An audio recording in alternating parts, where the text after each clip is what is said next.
The Pandyas. One of the three ancient kingdoms in the south of India was the Pandyan kingdom, who ruled over Tamil Nadu until the end of the 15th century. Korkai was their capital, but then the capital was moved to Madurai. The Pandyas expanded their kingdom and controlled the districts which are known as Madurai and Tirunelveli. Tamil Nadu was divided between the Pallavas and the Pandyas. The Pandyan Empire was established by the Emperor Kadungan in the 6th century. The Pandyas excelled in trading through the seas from Dhanushkodi and Poompuhar, which spread as far as Rome and Greece, all the way up to China, Malaysia and Maldives. The Pandyas produced the finest pearls along the South Indian coast. The Pandyan kingdom was often subdued during clashes with the Pallavas and the Cholas. This happened because as their kingdom expanded, their neighbors, feeling threatened by them, attacked. Several Pandyan kings helped in the revival of the Pandyas, but it was Mahavarman Kulasekara who led this revival. After his death, his two sons, Sundara and Veera, fought against each other for the throne. The Delhi Sultanate took advantage and raided the kingdom, which ended the Pandyan rule.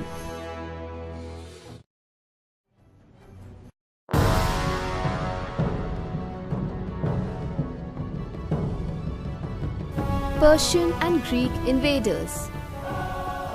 In the year 520 BC, two kings from Persia, Darius and Cyrus, invaded northwestern India and conquered the Indus Valley, after which they ruled for 1.5 centuries. When the Greek army headed by Alexander the Great invaded parts of northwestern India, he got engaged in an epic battle with the local ruler of Punjab, Raja Puru, and emerged victorious. But impressed with Puru's bravery, he appointed him general of the land. Although Alexander's army won, they refused to go any further than Jalandhar. Rumor had it that a mighty Indian army was waiting to fight them on the other side of the Indus River. Alexander left India after naming some of his generals as governors of his provinces. But in a few years, Indian forces chased away most of the generals. Persian and Greek invasions had a great impact on the political systems of India. The region of Gandhar became a mix of cultures: Indian, Persian, Central Asian and Greek. This gave rise to a new culture called Greco-Buddhism, which lasted till the 5th century.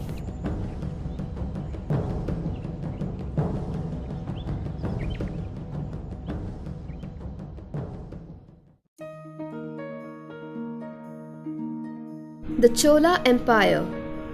The Chola dynasty is believed to have originated from the fertile valley of the river Kaveri. By the turn of the 18th century, there were three prominent kingdoms of the south: the Cheras, the Pandyas, and the Cholas, who were considered to be the most powerful of the three. The year 985 saw one of the greatest kings of southern India ascend the throne. Raja Chola I, also known as Raja the Great, who defeated the eastern Chalukyas of Vengai, the Pandyas of Madurai, and the Gangas of Mysore. His campaign of expansion included the capture of Sri Lanka, which remained under the Chola rule for 75 years.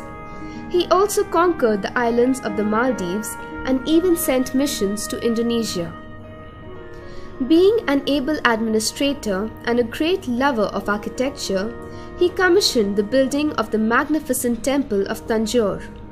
The temple is named Rajarajeshwar after him. Rajendra Chola, the heir and son of Raja Chola I, took over the kingdom after his father's death and was an able ruler just like him. His greatest achievement included the conquest of the Andaman and Nicobar Islands. He conquered lands right up to the banks of the river Ganga.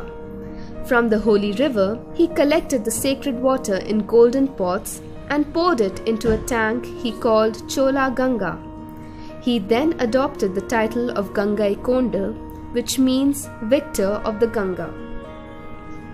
The period under his reign came to be known as the Golden Age of the Cholas. Art, music, dance, poetry, drama, sculpture, painting, philosophy, and religion all reached new heights. Temples were the center of all activities, where the courtyard served as a school for students who were taught ancient Vedas and scriptures. It was also built to be used as a shelter by people in case of an emergency. The Cholas continued to lay much emphasis on architecture. Magnificent temples were built. The Brihadishwara temple at Tanjore is a prime example. Another famed art form of the time were the carved bronze statues. The Nataraja and the Ardhanarishwara are famous examples of this art form. The Eastern Chalukyas and the Cholas had intermarried through the generations, and thus a new clan was born. Rajendra Chola's daughter was married to the Chalukya prince Vimaladitya. One of the Chalukya Chola rulers was Rajendra II, an Eastern Chalukyan prince who called himself Kulotunga, or Star of the Dynasty. Under his rule, Sri Lanka gained independence from the Chola rule. His reign was of peace and prosperity. Trade with Southeast Asia aroused, with many diplomatic missions sent to China. Around the year 1118, however, the Chalukya Chola rulers lost control of Vengai to the Western Chalukya king Vikramaditya VI. The future Chola kings all faced trouble in one way or the other. They were constantly assaulted. By the 13th century, the Pandyan monarchs were gaining strength. The Chola Empire shrank to the region around Tanjore and soon came to an end when the last Chola king, Rajaraja III, died.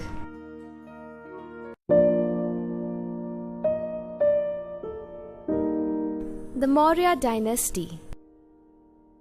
Right after Alexander's departure from India, Chandragupta Maurya invaded central and western India.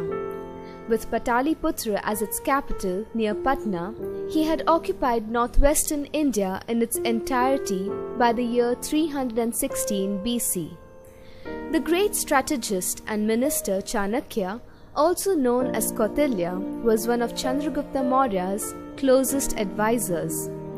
At Chanakya's behest, Chandragupta took over the throne of Magadha from Nanda dynasty, which was ruled by the corrupt king Dhana. The empire stretched north all the way up to the Himalayas, north of India, and to the far west to the present-day Pakistan.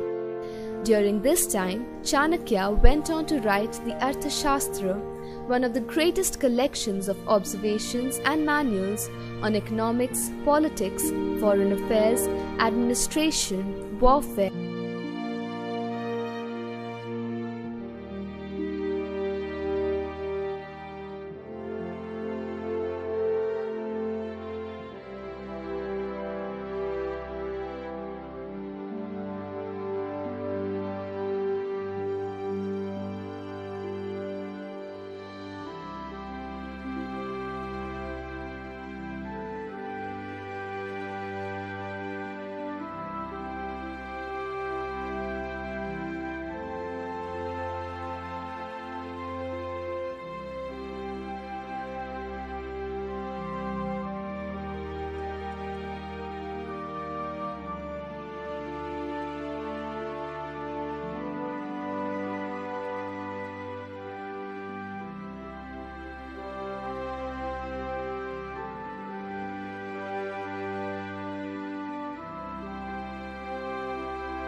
Ashoka. Ashoka was headquartered in Magadh in Bihar. His kingdom stretched from Pakistan and Afghanistan in the west to Assam and Bangladesh in the east, and as far as Kerala and Andhra Pradesh in the south. Within 8 years of ascending the throne, Ashoka expanded his empire to regions in Iran and Persia.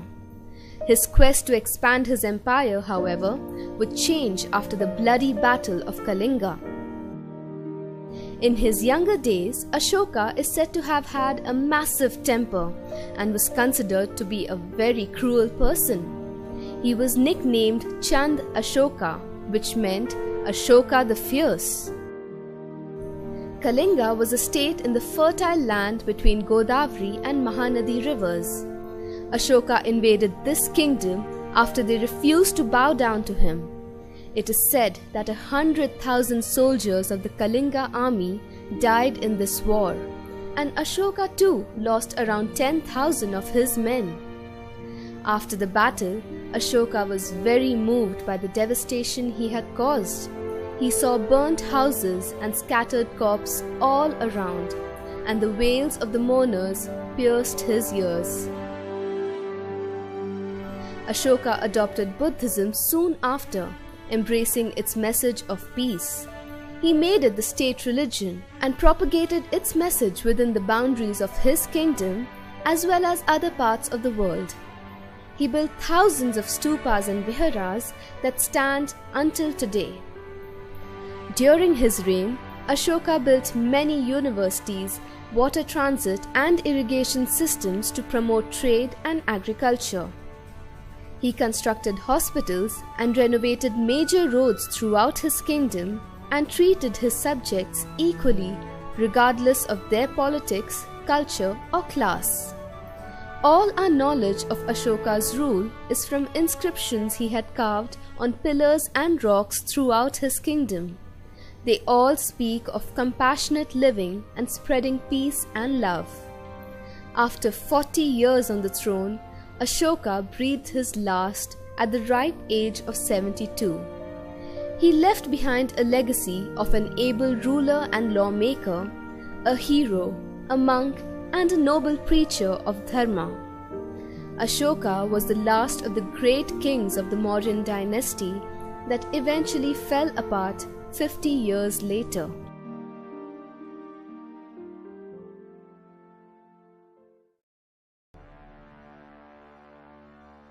The Cheras. The lands south of the Mauryan Empire, which included the Malabar coast, Karur, Coimbatore and Salem districts in South India, were all part of the Chera kingdom. The Chera capital was Tiruvanchikulam. Udayan Cheralatan, the first Chera king, is accredited with founding the dynasty. Udayan's son, Imayavaramban Nedun Cheralatan, through his grit and determination, was responsible for making the Cheras one of the most powerful kingdoms in the south. He ruled for 58 years and won multiple battles and wars, the most famous of which was against his sworn enemies, the Kadambas of Banasvi. Imayavaramban not only extended his kingdom, he also supported the local arts, culture and literature during his reign. With strong overseas links with places like Rome, the kingdom prospered immensely. The trade consisted mainly of spices, ivory and sandalwood. This period of success was followed by the Kalabhras overthrowing the Cheras. The Cheras, however, overthrew the Kalabhras, and the Second Chera Empire was founded with Mahodyapuram as their capital. During this time of Sthanu Ravivarman, trade flourished with China and Kerala amongst other places, and there was peace between them and the Cholas. However, with Sthanu's death, the relationship between the Cheras and Cholas turned sour. After the death of Ravivarma Kulasekara, the last king, the Chera Empire disintegrated and the Cholas took over.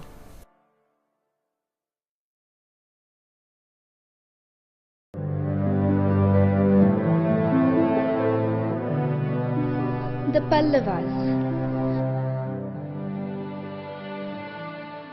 The south of India has seen many empires. However, one of the most powerful to exist in that region was the Pallava dynasty. The Pallavas were great conquerors and patrons of art and architecture. They ruled for nearly 500 years. The Pallavas initially conquered the region of Tondai Mandalam in Pallavapuri right on the coastline. Shortly thereafter, a natural disaster occurred and the entire area was washed away by the sea.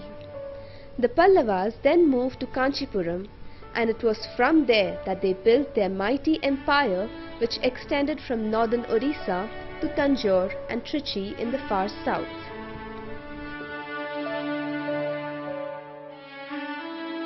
Believed to be the first Pallav ruler who ruled in the early part of the 4th century. Skandavarman extended his territories from the Krishna river to Pennar in the south, all the way across to Bellary in the west. After having performed the Ashwamedha and various Vedic rituals, he earned the title of Supreme King of Kings devoted to Dharma.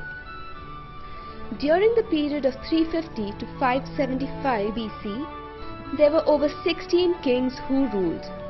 King Sambhashivu ruled from 560 to 580 BC. He was a strong ruler who defeated the Cholas, Pandyas and Kalabhras, which were the original rulers of the southern region. Sambhashivu was a Vaishnavite, a devotee of Lord Vishnu, and his portrait is present in the Adi Varaha temple in Mahabalipuram, Tamil Nadu.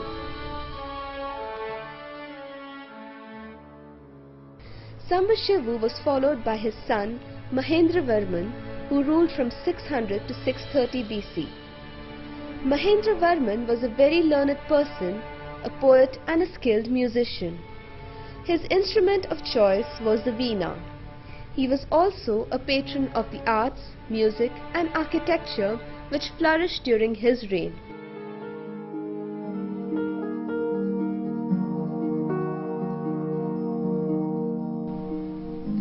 The stunning cave temples of Mahabalipuram near Chennai were initiated by Mahendravarman.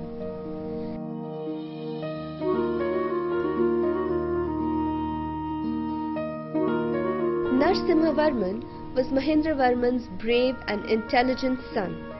He had taken control of Badami and continued to rule over it for 13 years. With his powerful navy, he also helped the king of Simhala, Sri Lanka, to get back his lost kingdom. Narasimhavarman during his reign completed the beautiful temples of Mahabalipuram. He also built a host of other temples like the Kailasantha temple at Kanchipuram and the Shora temple. He was a great wrestler and had earned the title of Mamala, which is why Mahabalipuram is also known as Mamalapuram. King Harshavardhan. The downfall of the Gupta Empire in the middle of the 6th century brought about the breakup of the northern Indian kingdom into many small republics and monarchy states. Prabhakar Vardhan, ruler of Sthanaviswara, Thanesar, in present-day Haryana, was the first ruler of the Vardhana dynasty. He had 2 sons. The eldest son Rajavardhan, who ascended the throne after his father, and his younger son Harshavardhan. Rajavardhan was deceived and murdered by King Gauda, at which point the young 16-year-old Harsha swore to take revenge. Harsha waged war against King Gauda and won the battle. Harsha was consequently crowned the new ruler. He first united the kingdoms of Thanesar and Kannauj and then went on to bring Bihar, Bengal and Orissa under his command. Harsha then moved towards the south only to be stopped by Pulakesi II of Vatapi. As a result, the Narmada became the southern limit of Harsha's empire. He was also an author of repute, having penned Sanskrit plays like Nagnanda, Ratnavali and Priyadarsika. Banabhatta, Harsha's court poet, wrote the Harsha Charitam, the first historical poetic work on King Harsha. Harsha's capital city, Kannauj, extended 6 to 8 kilometers along the river Ganges. He also had a systematic tax structure in place. 1/4 of the taxes went towards the administration of his empire. The rest was given away to charities and to further the arts and cultural endeavors in his kingdom. Later on in his life, King Harsha, a Shaivite by birth, became a follower of Buddhism. Under him, all religions and schools of thought like Jainism and Buddhism enjoyed freedom of expression. Harsha ruled ably for 41 years. With King Harsha's passing, the idea of a single kingdom ruling northern India disintegrated.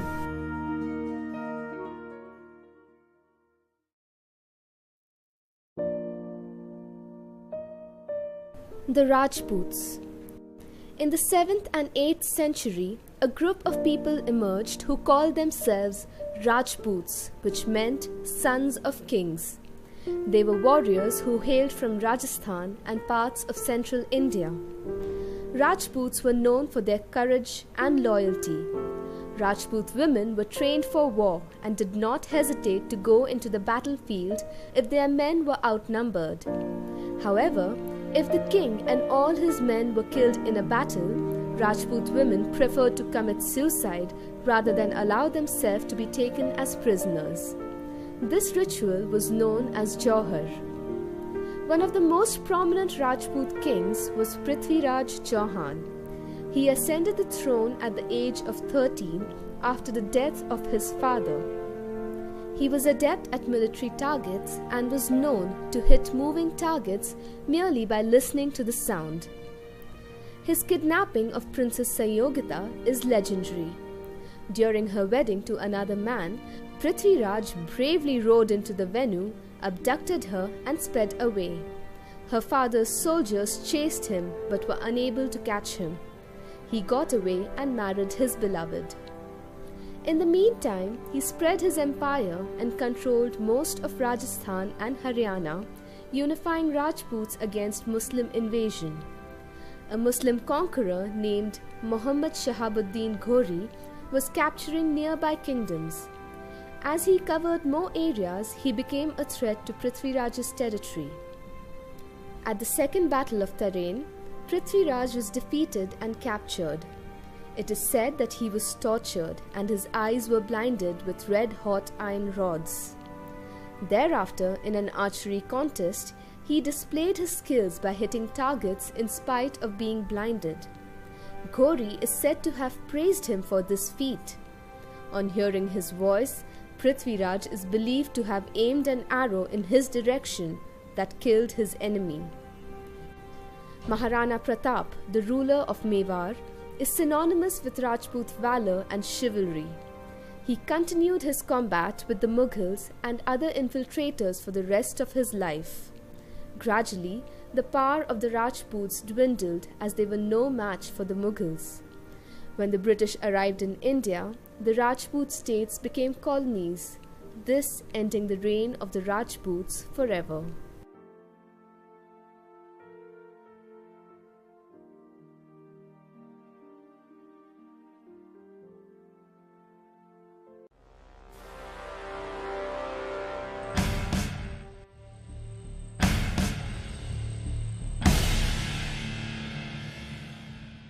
India's reputation of being the only known source of diamond mines in the world and its flourishing international trade attracted many invasions. North Indian kingdoms resisted invasions by Arab Turks for centuries, but soon small Islamic empires or sultanates were established in several parts of the north. Before these invasions, Muslim trading communities who arrived from Arabia in small numbers via the Indian Ocean were already trading in the coastal South India, especially Kerala. Arabs, Turks and Afghans invaded parts of North India and established the Delhi Sultanate in the former Rajput regions during the 12th and 13th century. There was a great impact on culture with the establishment of the Delhi Sultanate. An Indo-Muslim culture evolved, and this could be seen in architecture, music, literature and religion. The language of Urdu was developed at this time, which is said to be a mix of Sanskrit, Persian, Turkish and Arabic. The Delhi Sultanate was the only Indo-Islamic empire which placed Razia Sultan, a woman, on the throne. Qutb ud-Din Aibak was responsible for establishing the Delhi Sultanate. Shamsuddin Iltutmish then later established a Turkish kingdom in Delhi Timur. Timur, a Turkish Mongol conqueror, launched a massive campaign to invade India. He attacked Sultan Nasiruddin Mahmud of the Tughlaq dynasty in Delhi, leaving the city in ruins. Zahiruddin Muhammad Babur was the founder of the Mughal Empire. Babur, with the help of his armies and the advantage of superior cavalry tactics, firearms and guns, defeated the last of the sultans, Ibrahim Shah Lodi, in the first battle of Panipat in 1526. Babur was succeeded by his son Humayun. At the age of 12, his father appointed him as the governor of Badakhshan, and this is where he proved his administrative skills and bravery. Sher Shah Suri, an Afghan general who served under Babur, had gathered an impressive number of loyal and well-trained Afghan soldiers and was one of Humayun's greatest threats. Sher Shah in the meantime went about capturing Bihar and Jaunpur, which was under Mughal rule. Facing humiliation, Humayun clashed with Sher Shah 2 more times. The second battle at Kannauj brought an end to Humayun's reign. Afghan rule was established with the capture of Delhi and Agra. Humayun fled to Persia, where he lived in exile for 15 years after being betrayed by his brothers. In exile, his wife gave birth to their son Akbar. After the death of Sher Shah Suri, his empire began to crumble as his successor could not recreate Sher Shah's magic. Humayun, on realizing this, put an army together with the help of a Persian king and marched towards Delhi. The following year, he managed to capture Delhi along with Kabul and Kandahar and defeated Sikandar Suri, Sher Shah's successor, ascending the throne at Agra, thus bringing an end to his days in exile. After ascending the throne, Humayun devoted his time to the state. His greatest achievements lay in the field of painting. He brought several painters from Persia and they laid the foundation for Mughal art and style. From here on, there was a fusion of Persian and Indian styles. Humayun's reign was short-lived. He died in a tragic accident after falling off his library steps. He was succeeded by his son Akbar, who went on to become one of the greatest Mughal kings ever known.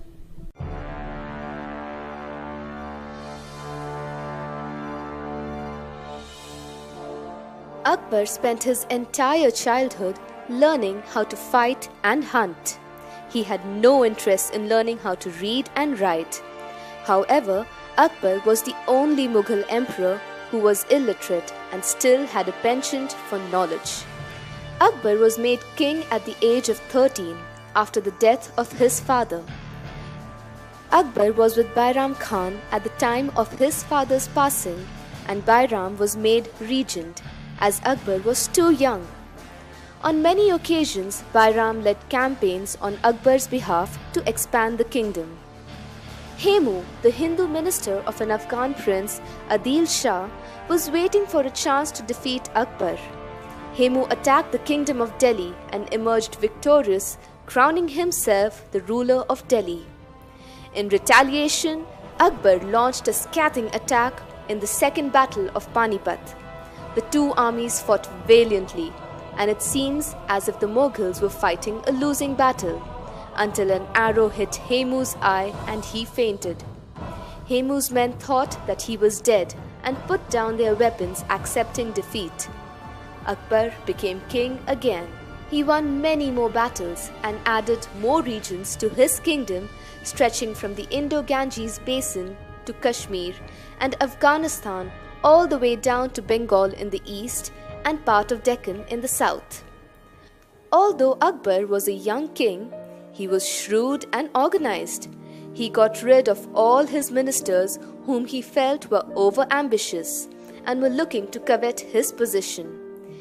He removed restrictions on religions and allowed his people to practice the religion of their choice without having to fear for their life. In spite of being illiterate, Akbar was surrounded by scholars such as Birbal, Abul Fazl and Tansen, who were all part of the 9 gems or Navratnas. Akbar also took keen interest in religion, music, painters, poets and philosophy. He had a huge collection of books and manuscripts and was also owner of a number of artworks from across the region. His biggest accomplishment, however, lied in architecture. He built great structures like the Jama Masjid that stands tall even today. He even built a palace for his wife close to the Hawa Mahal. Akbar fathered 3 children, Jahangir, Murad and Danial. Jahangir was the only surviving son, as the other 2 died very young. Jahangir and Akbar did not share a very good relationship and were at constant loggerheads with each other. In 1605, Akbar fell very ill and died a slow death. He had managed to bring parts of East, West, North and as well as South India under his rule in his tenure. Akbar's rule is greatly noted for the wealth of learning and culture that existed in his time. He was also admired for his bravery and wisdom.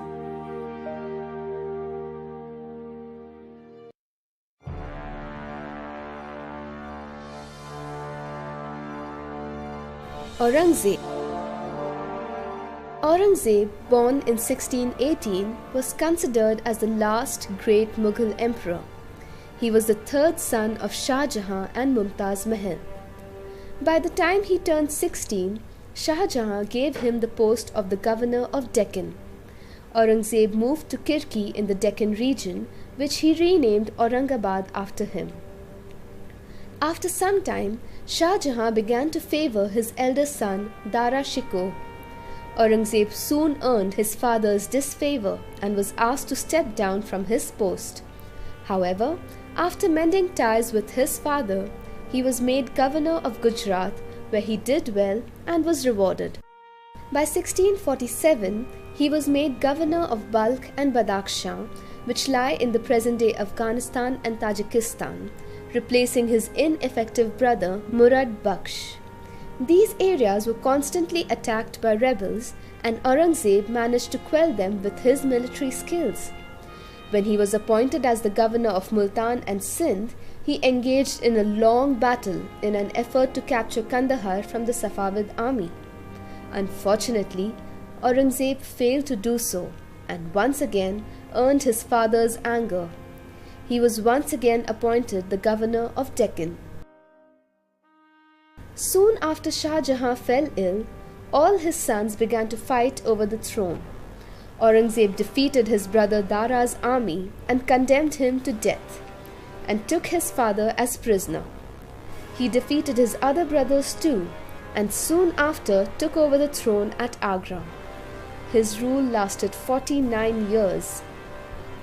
Although his predecessors were tolerant towards all religions, Aurangzeb enforced strict Islamic law called the Fatwa-e-Alamgiri.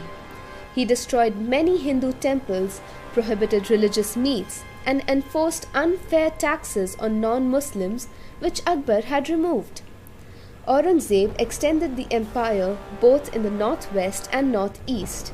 His armies consisted of some 500,000 camp followers, 50,000 camels, and 30,000 war elephants.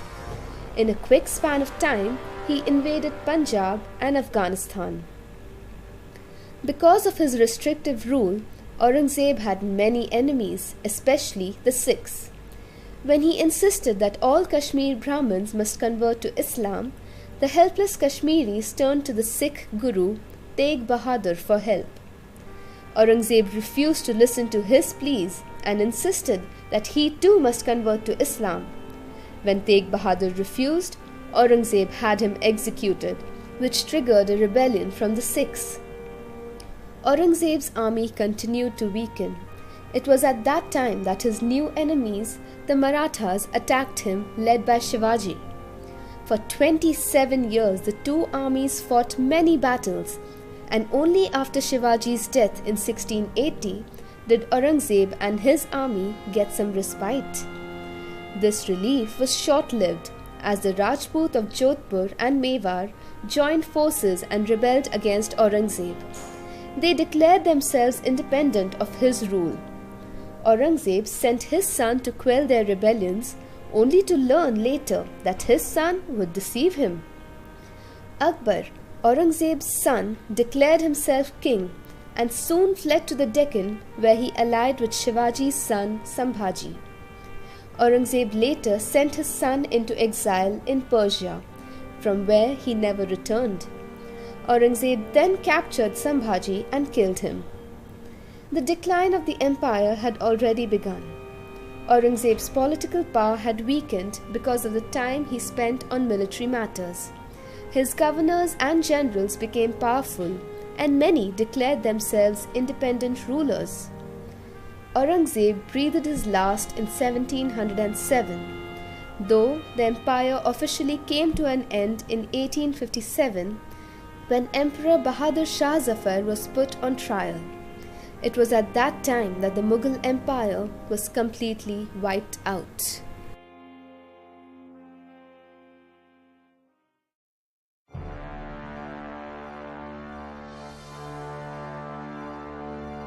Shivaji Raje.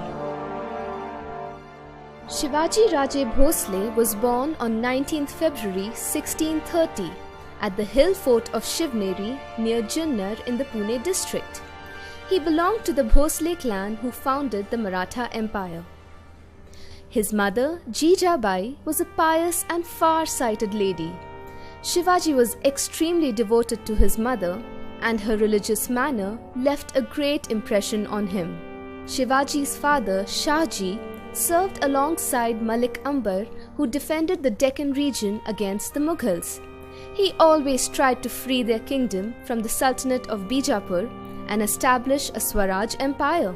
By the age of 16, Shivaji managed to gather a band of fiercely loyal Maratha men and set about conquering nearby lands. Their first triumph was the capture of Torna fort of the Bijapur kingdom. By 1647, he had captured Kondana and Rajgarh forts and had control of much of the southern Pune region. In a bid to contain Shivaji, Adil Shah sent his army general Afzal Khan along with 40,000 men to destroy him. Upon weighing his options carefully, Shivaji decided to meet Afzal Khan on his home turf at the base of the Pratapgarh fort, insisting that the meeting be an informal one. Afzal agreed. But at the meeting, Afzal Khan stabbed Shivaji in the back when the two embraced each other. Shivaji was well prepared for this and was protected by a chain mail armor he was wearing. He counter-attacked by slaying Afzal Khan with the Vagh Nak, the tiger claws glove. Afzal's army, who were prepared to attack, had no idea that their leader had been slain.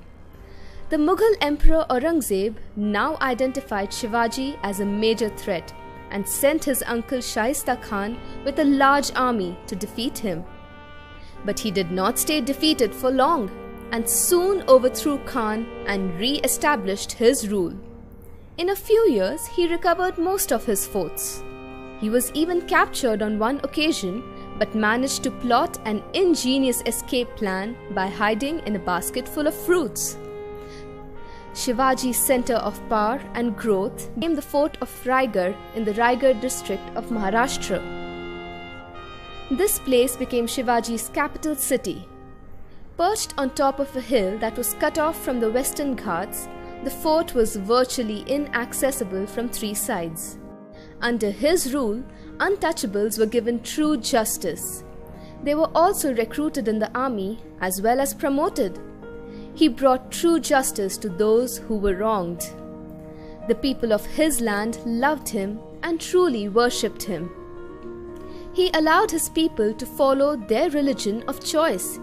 He also allowed people to convert back to being a Hindu after being converted to Islam by Aurangzeb. He ensured that respect was given to mosques and also to Muslim women.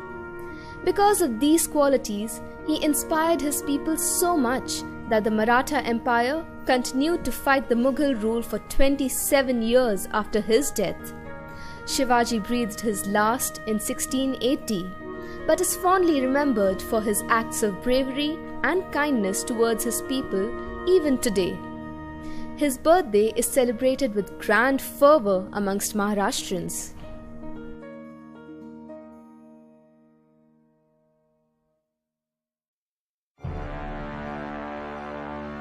Hyder Ali.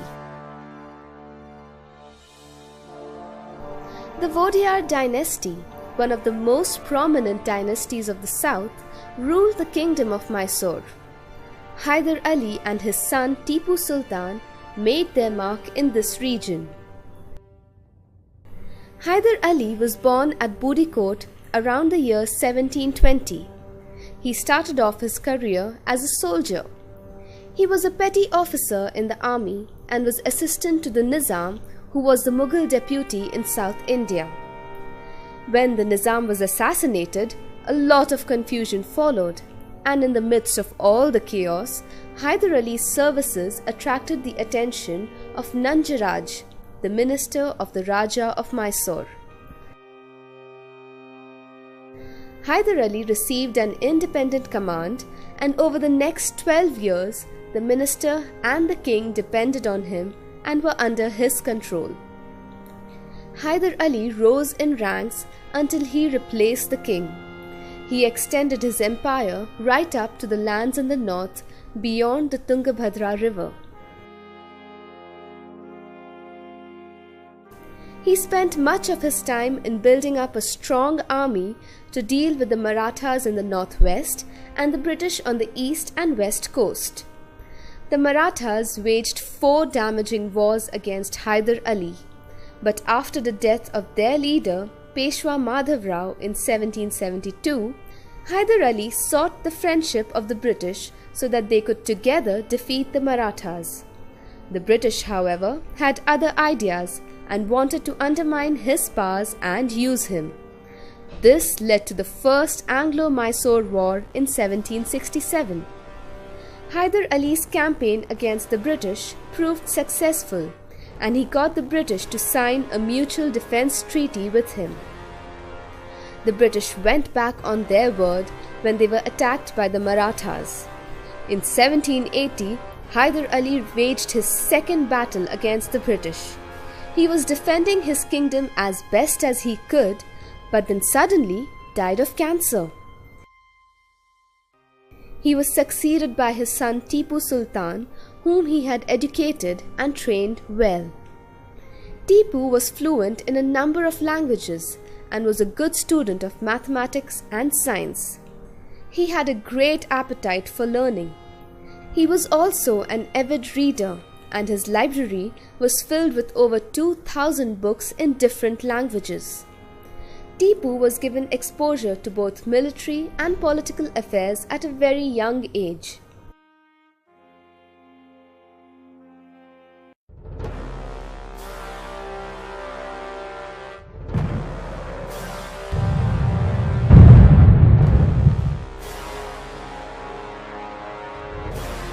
Tipu Sultan was born at Devanhalli near Bangalore. His father, Hyder Ali, was a military officer in the service of the Kingdom of Mysore. Tipu Sultan was introduced to military training by French officers in the employment of his father. By the time he was 15, Tipu had accompanied his father against the British in the First Mysore War in 1766. In 1779, Tipu fought the Second Anglo-Mysore War when the British captured the French-controlled port of Mahe, which Tipu had placed under his protection. Tipu's father dispatched 10,000 men and 18 iron cannons. In this battle, Tipu decisively defeated the British and brought down their army of nearly 7,000 men. By the time his father died, Tipu Sultan had gained sufficient military experience and in 1782 became the ruler of Mysore. He then started working on keeping the advances of the British in check by making allies with France, Afghanistan, and the Sultan of Turkey. In 1789, Tipu triggered the Third Anglo-Mysore War by attacking the British colony of Travancore. The war lasted 3 years and brought an end to Tipu, as he was forced to sign a treaty where he gave up half his kingdom and 2 of his sons as hostages until he paid a fine of 3 crores and 30 lakh rupees. After paying the fine, Tipu got back his sons. In 1799, Tipu fought his last war. General Richard Wellesley was on a mission to bring down the crown of Mysore, and thus began the Fourth Anglo-Mysore War with their march to Srirangapatnam. Tipu was caught unprepared for battle but kept up to his nickname, the Tiger of Mysore. This time, the British were too powerful and were able to surround the palace. He was, however, shot dead at the entrance. Tipu Sultan was buried at a mausoleum that he had built himself. He was considered one of the most powerful native princes of India and was said to be the biggest threats to the British position in South India.